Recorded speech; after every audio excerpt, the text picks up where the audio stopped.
Hey everybody, SixNails here. Welcome to Season 2. So the first two games of the season are behind us. Right now we have Mista and Hurax both with 1 point. Since we did our first game, as some of you might know, our inaugural game is when we spin the wheel to decide the next season's theme. So that's what we're here to talk about today. After spinning the wheel, it landed on Champion's Choice.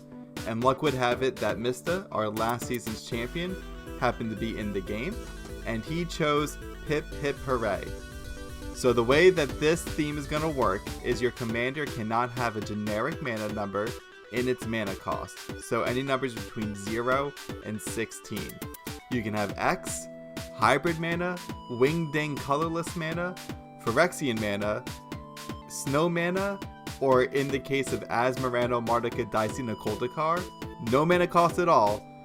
All of that will be legal. It just can't have a generic number in its mana cost. Now, this pool gives us over 300 commanders to choose from, so we'll have no shortage of choices. However, there are 20 commanders in the top 100, so you might not want to choose them unless if you're feeling bold or they're particularly powerful, and there's some heat in the top 100, let me tell you. So that list is the first Sliver, Atraxa, Praetor's Voice, Animar, Soul of Elements, Kinnan, Bonder Prodigy, Aragorn, the Uniter, Omnath, Locus of Creation, Joda, the Unifier, I hate Joda, Niv Mizzet, Perun, Ishin, Two Heavens as One, Sithis, Harvest Hand, Tom Bombadil, Balin the Haymaker, Henzi Toolbox Tori, Ululak the Fused Atrocity, Feather the Redeemed, Mr. House, Breya Ethereum Shaper, Omnath Locust of All, and Frodo the Adventurous Hobbit. And also as an honorable mention, Flubs the Fool is rank 101.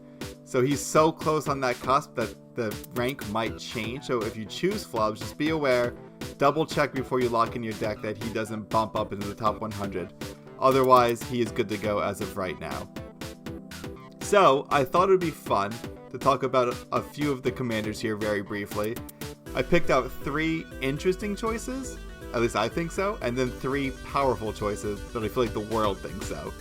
So for interesting choices, Gallia of the Endless Stance. She's got great card draw. I don't think I would even consider Satyrs, despite her being an anthem for that weird creature type. What I would do is try to put in some graveyard synergy in there so you could take advantage of that random discard as well. But I think for 2 mana, that's a pretty good commander. Killian, Inked Duelist. He seems like a really cool enchantment aura kind of Voltron commander. Menace definitely helps him out with the Voltron strategy. And Lifelink is always a very powerful keyword in Orzhov color specifically, because there's a lot of effects like Veto, Thorn of the Dusk Rose that could take advantage of that and really nuke your opponents. And finally we have Temet, Vizier of Noctamoon, Azorius Go Tall token strategy with a commander that makes them unblockable and also enables himself with a way of dodging pesky commander attacks. That's pretty good. And on top of that, you're in Azoria, so all the heartbreaking control you have access to on a budget. Now for 3 powerful commanders, let's start off with Tuvasa the Sunlit.